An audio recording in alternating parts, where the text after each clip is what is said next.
اللہ کا ایک نام جمعہ کے دن چلتے پھرتے پڑھیں، ایک دن کے اندر کروڑ پتی بن جائیں گے۔ یقین آئے تو آج آزما لیں۔ بسم اللہ الرحمن الرحیم۔ محترم ناظرین، جمعہ کے دن یہ ایک نام پڑھ لو، آپ کی غریبی آپ سے کوسوں دور ہو جائے گی۔ جمعہ کے دن کا انتہائی مجرب اور طاقت ترین یہ وظیفہ ہے۔ جمعہ کے دن صبح کے وقت پڑھ کر دیکھ لو، صبح نہیں تو شام میں پڑھ لینا، شام میں نہیں تو رات میں پڑھ لینا، جمعہ کے دن کسی بھی وقت پڑھ لینا۔ ناظرین، اللہ تعالیٰ پر کامل یقین کے ساتھ اس وظیفے کو کریں گے تو آپ کی تمام پریشانیاں حل ہو جائیں گی، کیونکہ ایمان کا خاصہ یہی ہے کہ ہم اللہ تعالیٰ کی ذات پر مکمل بھروسہ کریں کہ اسی نے ہمیں ہر چیز عطا کر دی ہے اور وہی ہر چیز کا مالک ہے۔ اس وظیفے میں اللہ تعالیٰ اور اس کے پیارے محبوب کا نام ساتھ ہے، اس لیے اس وظیفے کے فضائل و برکات بہت زیادہ ہیں۔ تمام مخلوقات، فرشتے اور جن و انس سب اسی کے غلام ہیں، سب اس کی بادشاہت، طاقت اور اس کے ارادے سے باہر نہیں نکل سکتے۔ ارکان ایمان میں سے سب سے افضل اللہ پر ایمان لانا ہے، جیسا کہ حدیث رسول میں ہے کہ جب آپ سے یہ سوال کیا گیا کہ کون سا عمل افضل ہے تو آپ نے جواب دیا اللہ اور اس کے رسول پر ایمان لانا۔ بخاری و مسلم۔ اس کی دلیل نبی کریم کا یہ ارشاد ہے کہ جب حضرت جبرائیل علیہ السلام نے آپ سے پوچھا مجھے ایمان کے بارے میں بتائیں تو آپ نے جواب میں فرمایا ایمان یہ ہے کہ اللہ پر، ملائکہ پر، آسمانی کتابوں پر، رسولوں پر، یوم آخرت پر اور بھلی بری تقدیر پر ایمان لائیں۔ ایمانی صفات میں سب سے پہلی صفت یہ ہے کہ ہم دل کی گہرائیوں سے اللہ تعالیٰ کی ذات اور اس کے وجود کی اس طرح پختہ تصدیق کریں کہ اس ذات کا مد مقابل نہ پہلے تھا اور نہ بعد میں ہو سکتا ہے۔ وہی آخر ہے، اس کے بعد کچھ بھی نہیں۔ وہی ظاہر ہے، اس کے اوپر کچھ بھی نہیں۔ وہی باطن ہے، اس کے ماورا کچھ نہیں۔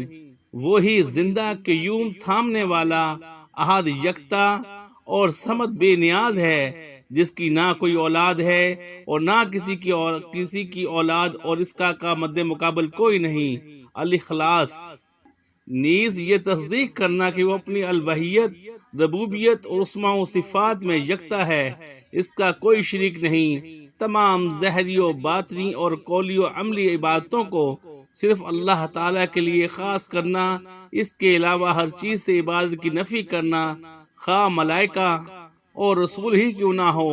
تمام مخلوقات و فرشتے اور جن و انس سبھی اسی کے غلام اور بندے ہیں، یہ سب اس کی بادشاہت، طاقت اور اس کے ارادے سے باہر نہیں نکل سکتے۔ وہ ایک پاک ذات ہے، یہ تمام خصوصیات صرف اسی کا حق ہے۔ وہ اکیلا ہے، اس کا کوئی شریک نہیں، ان چیزوں کا اس کے سوا اور کوئی حقدار نہیں۔ ان چیزوں کی نسبت کسی دوسرے کی طرف کرنا یا ان میں سے کسی چیز کا اثبات اس کے سوا کسی اور کے لیے کرنا قطعاً جائز نہیں۔ ارشاد باری تعالی ہے، اے لوگو اپنے اس رب کی عبادت کرو جس نے تمہیں اور تم سے پہلے لوگوں کو پیدا کیا تاکہ تم پرہیزگار بن جاؤ۔ وہ ذات جس نے زمین کو تمہارے لیے بچھونا اور آسمان کو چھت بنایا اور آسمان سے پانی اتار کر اس نے پھل پیدا کیے جو تمہارے لیے روزی ہیں، اور فرمایا آپ صلی اللہ علیہ وسلم کو کہہ دیجئے اے اللہ، اے تمام بادشاہت کے مالک، تو جسے چاہتا ہے بادشاہت دیتا ہے اور جس سے چاہتا ہے بادشاہت چھین لیتا ہے، اور تو جسے چاہتا ہے عزت دیتا ہے اور جسے چاہتا ہے ذلت دیتا ہے۔ تیرے ہی ہاتھ میں سب بھلائیاں ہیں، بے شک تو ہر چیز پر قادر ہے۔ اور فرمایا یاد رکھو اللہ ہی کے لیے خاص ہے خالق ہونا اور حاکم ہونا، بابرکت ہے وہ اللہ جو تمام عالم کا پروردگار ہے۔ توحید ربوبیت یہ ہے کہ بندہ اس بات کا پختہ و جازم اقرار کرے کہ اللہ تعالیٰ ہی ہر چیز کا رب، خالق، مالک، مدبر اور متصرف ہے۔ مطلب یہ ہے کہ اللہ تعالیٰ کو ہی اس کائنات کا خالق و مدبر سمجھیں جیسا کہ وہ ہے، اور اپنے علم و قدرت کی بنیاد پر جس طرح چاہتا ہے وہ سارے معاملات کا انتظام کرتا ہے۔ دنیا و آخرت اور سارے جہانوں کا مالک ہے، اس کے علاوہ کوئی خالق اور رب نہیں۔ اس نے اپنے بندوں کو دنیا و آخرت کی اصلاح اور نجات کو کامرانی کی راہ دکھانے کے لیے اپنے رسول بھیجے اور کتابیں نازل کی۔ کائنات کا خالق ہونے کے سلسلہ میں سورہ الزمر آیت نمبر 62 میں اللہ تعالیٰ کا فرمان ہے، اللہ ہی ہر چیز کا پیدا کرنے والا اور وہی ہر چیز کا نگران ہے۔ ارشاد الہی ہے، اور لوگوں تمہارا معبود ایک ہی یعنی اللہ تعالیٰ ہے، اس بڑے مہربان اور رحم والے کے سوا کوئی عبادت کے لائق نہیں۔ میرے بھائیوں، میری بہنوں، 2-3 گھنٹے کے اندر غریبی ختم ہو جائے گی، یہ بات میں آپ کو پوری گارنٹی سے بتانے لگا ہوں۔ جتنے بھی آپ کے مالی حالات خراب ہوں، پیسوں کی شدید تنگی ہو، گھروں میں فاقے ہو رہے ہوں، مفلسی لاچاری ہو، بے بسی کا عالم ہو، عاجزی کا عالم ہو، میرے پیارے عزیز بھائیوں، میری بہنوں، یہ ویڈیو آپ لوگوں کے لیے ایک تحفہ ہے۔ اس ویڈیو میں میری ان تمام بہنوں کے لیے اور پیارے بھائیوں کے لیے وہ مجرب وظیفہ میں لے کر آیا ہوں کہ جس وظیفے کو میں نے خود بھی کئی مرتبہ اپنی زندگی میں جمعہ والے دن پڑھا ہے اور مجھے فائدہ ہوا ہے۔ اور جو بھی ایسے میرے بہن بھائی جب واٹس ایپ پر مجھ سے رابطہ کرتے ہیں کہ ہمارے حالات خراب ہیں، ہماری زندگی میں پیسہ نہیں، گھر میں فاقے ہیں، بچے بھوک سے بلک رہے ہیں، ہمارے کرائے کے مکان ہیں، پریشانی نے ہمارے گھر میں ڈیرے ڈالے ہوئے ہیں، اور ان سب کی وجہ صرف پیسے کا نہیں ہونا ہے، تو کوئی عمل بتائیے ایسا کہ ہمارے پاس پیسہ آ جائے۔ تو پیارے ناظرین، آج کا عمل آپ کی خدمت میں لے کر حاضر ہوا ہوں۔ یہ عمل ایسا ہے کہ فوراً آپ کے پاس پیسہ آ جائے گا۔ پیارے ناظرین، عزیز بھائیوں اور میری بہنوں، جمعہ کے دن جو وظیفہ، جو طریقہ کار میں آپ کو بتاؤں، انشاءاللہ العزیز اس کو اسی طریقے سے پڑھ لیں جس طرح سے میں پڑھنے کا آپ کو بتاؤں، تاکہ اللہ پاک آپ کے لیے وہ بہترین مدد فراہم کر سکے۔ جیسا کہ اس وظیفے کو پڑھنے کا حق ہے، تو آپ لوگوں نے بالکل بھی پریشان نہیں ہونا، اور آپ لوگوں نے اس وظیفے کو جو طریقہ کار میں آپ کو بتاؤں اس کے مطابق کر لینا ہے۔ اگر آپ لوگ شدید مالی مسائل کا شکار ہیں، شدید مشکلات میں گھرے ہوئے ہیں، اور بجلی کے بل بھی آپ پر چڑھ گئے ہیں، کرایہ دار آپ کو تانے دے رہے ہیں، تو آپ لوگ اس وظیفے کو کریے گا، آپ کی زندگی میں دولت کا طوفان آ جائے گا۔ اگر آپ لوگ قرضوں کے سمندر میں ڈوب چکے ہیں اور قرض ادار بھی آپ کے اوپر خوب دباؤ ڈال رہے ہیں اور آپ کی عزت کو بار بار پامال کر رہے ہیں، اور آپ کا تماشا پورے محلے میں بنا ہوا ہے، تو آپ لوگ اس وظیفے کو اس طریقے سے کر لو جس طرح سے میں آپ کو بتانے لگا ہوں۔ اللہ پاک آپ کے لیے غیب سے ایسے بندوبست فرمائے گا کہ گویا آپ کو کبھی کوئی پریشانی تھی ہی نہیں۔ بس آپ لوگوں نے اس ویڈیو کو شروع سے لے کر اینڈ تک کے دیکھ لینا ہے، ویڈیو کو ہلکا سا بھی سکپ نہیں کریے گا۔ تو پیارے ناظرین، اگر آپ لوگ اس وظیفے کو خود بھی کرنا چاہتے ہیں تو آپ لوگ خود بھی کریں، لیکن اجازت کے ساتھ کریں گے تو آپ لوگوں کو ہی فائدہ ہوگا۔ پیارے ناظرین، میں آپ کو عمل بتاتا ہوں کہ آپ نے عمل کس طریقے سے کرنا ہے۔ سب سے پہلے تو آپ لوگ تعوذ اور تسمیہ پڑھ لیں، یعنی کہ اعوذ باللہ من الشیطان الرجیم اور بسم اللہ الرحمن الرحیم۔ تعوذ اور تسمیہ 3 بار پڑھیں گے، جس طریقے سے میں نے پڑھا اس طریقے سے پڑھیں گے۔ یہ ایک ہوا، اسی طریقے سے آپ لوگوں نے 3 بار، صرف 3 بار آپ لوگوں نے پڑھ لینا ہے۔ یہ اس وظیفے کی سب سے کم تعداد بھی آپ کو بتانے لگا ہوں۔ اگر آپ لوگ چاہتے ہیں تو 5 بار، 7 بجے 11 بار بھی پڑھ سکتے ہیں۔ اس کے بعد آپ لوگوں نے نبی پاک صلی اللہ تعالی علیہ وسلم کی ذات پاک پر درود پاک پڑھنا ہے۔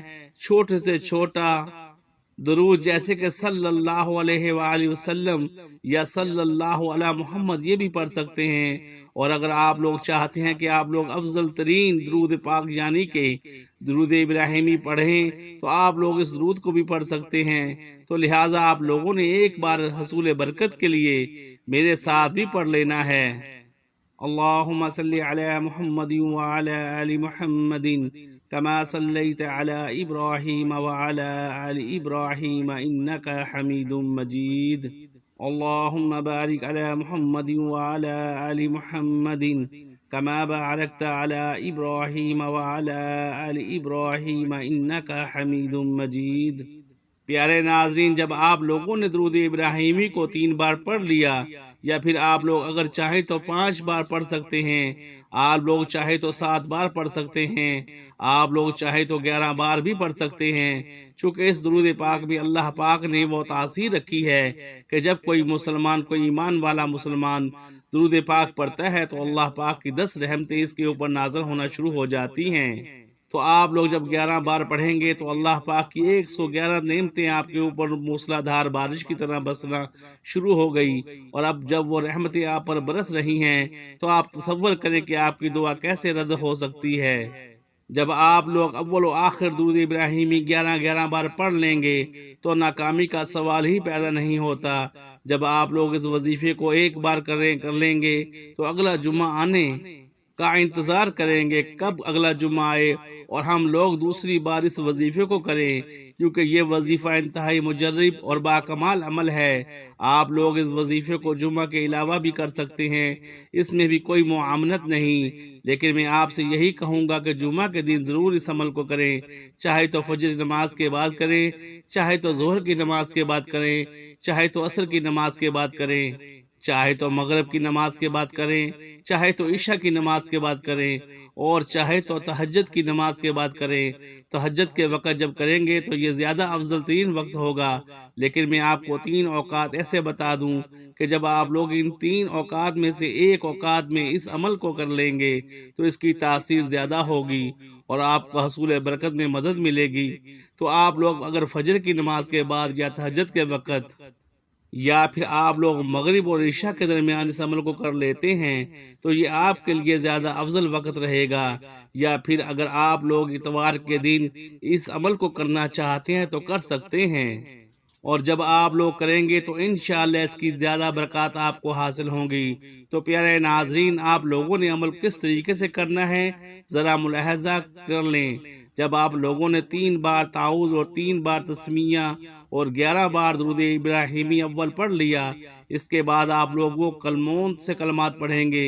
یہ کلمات آپ کی اسکرین پر آ رہے ہوں گے، وہ آپ نے پڑھنا ہے اللہ اللہ اللہ، یہ آپ لوگوں نے پڑھنا ہے۔ اللہ آپ لوگ پڑھیں گے صرف اور صرف 11 مرتبہ آپ لوگ پڑھ لیں گے۔ اللہ جب 11 مرتبہ آپ لوگوں نے پڑھ لیا تو اس کے بعد آپ لوگ اگلا وظیفہ پڑھیں گے۔ پیارے ناظرین، یہ ویڈیو بتانے میں تھوڑی لمبی ہو رہی ہے۔ جب آپ لوگ اس وظیفے کو کرنے بیٹھیں گے تو انشاءاللہ 3 منٹ میں یا 4 منٹ میں آپ لوگوں کا یہ عمل مکمل ہو جائے گا، لیکن چونکہ بتانے میں سمجھانے میں تھوڑا وقت لگتا ہے اس لیے مجھے سمجھانے میں وقت لگ رہا ہے، لیکن جب آپ لوگ اس عمل کو کرنے بیٹھیں گے تو انشاءاللہ 3 سے 4 منٹ یا 5 منٹ میں یہ عمل مکمل ہو جائے گا۔ وظیفہ تو 1 منٹ یا 2 منٹ کا ہے، لیکن درود ابراہیمی آپ لوگوں کو پڑھنے میں صرف وقت لگے گا۔ تو پیارے ناظرین، جب آپ لوگ پڑھ لیں وظیفے جو میں نے آپ کو بتائے، اس کے بعد اگلا عمل آپ لوگ پڑھ لیں یا رزاقو یا وہابو، آپ لوگ پھر اس کو پڑھیں گے۔ صرف 21 مرتبہ آپ نے یا رزاقو یا وہابو پڑھنا ہے۔ اس کے بعد آپ لوگ 1 مرتبہ سورہ کوثر پڑھیں گے، انا اعطیناک الکوثر فصلی لربک وانحر ان شانئک ھو الابتر، اور پھر آخر میں دوبارہ درود ابراہیمی پڑھ لیں گے 11 مرتبہ جیسے شروع میں پڑھا تھا۔ یہ آپ کا عمل مکمل، یہ آپ کا وظیفہ مکمل ہو گیا۔ پیارے ناظرین، آپ لوگوں نے اپنی طرف سے کوئی کمی بیشی نہیں کرنی، جو بھی میں نے آپ کو تعداد بتائی ہے اس کے مطابق ہی آپ لوگوں نے پڑھنا ہے، اپنی طرف سے زیادتی یا کمی تری نہیں کریں گے۔ تو امید کرتا ہوں آج کا یہ مجرب عمل، آج کا یہ عمل اور یہ طاقتور ترین وظیفہ آپ کو بہت زیادہ اچھا لگا ہوگا۔ اگر آپ کو آج کی ہماری ویڈیو اچھی لگی ہے تو آپ لوگ اس ویڈیو کو اپنے دوستوں کے ساتھ، اپنے رشتہ داروں کے ساتھ ضرور شیئر کیجئے گے، حصول برکت کے لیے، صدقہ جاریہ کے لیے۔ جب آپ لوگ اس وظیفے کو پڑھ لیں تو پھر آپ لوگ دعا بھی کر دیجئے گا ایک اچھے انداز میں۔ انشاءاللہ العزیز اللہ پاک آپ کی ہر دعا قبول فرمائے گا۔ اس وظیفے کو آپ لوگ روزانہ کی بنیاد پر بھی کر سکتے ہیں، لیکن جو دن میں نے آپ کو بتائے اس دن ضرور کریے گا، آپ کو زیادہ فائدہ حاصل ہوگا۔ تو پیارے ناظرین، پھر جو لوگ سبھی دعا کے لیے کہتے ہیں کمنٹ میں اللہ پاک ان سب کی تمام نیک حاجتوں کو، تمام جائز خواہشات کو اللہ پاک قبول فرمائے۔ اللہ پاک ہر کسی کی جتنی بھی پریشانیوں کا وہ شکار ہیں، جو بھی دشمنوں کا شکار ہیں، اللہ پاک ان سب سے اس کی حفاظت فرمائے۔ اللہ پاک ہم سب کا حامی و ناصر ہو۔ اللہ پاک ہم سب کے رزق میں، کاروبار میں بے شمار کی برکتیں عطا فرمائے۔ دوستو، اللہ تعالیٰ کے 99 ناموں میں سے ایک نام کمنٹ باکس میں لکھ دیں۔ اللہ تعالیٰ ہم سب کا حامی و ناصر ہو۔ السلام علیکم ورحمۃ اللہ وبرکاتہ۔ جزاک اللہ خیرہ۔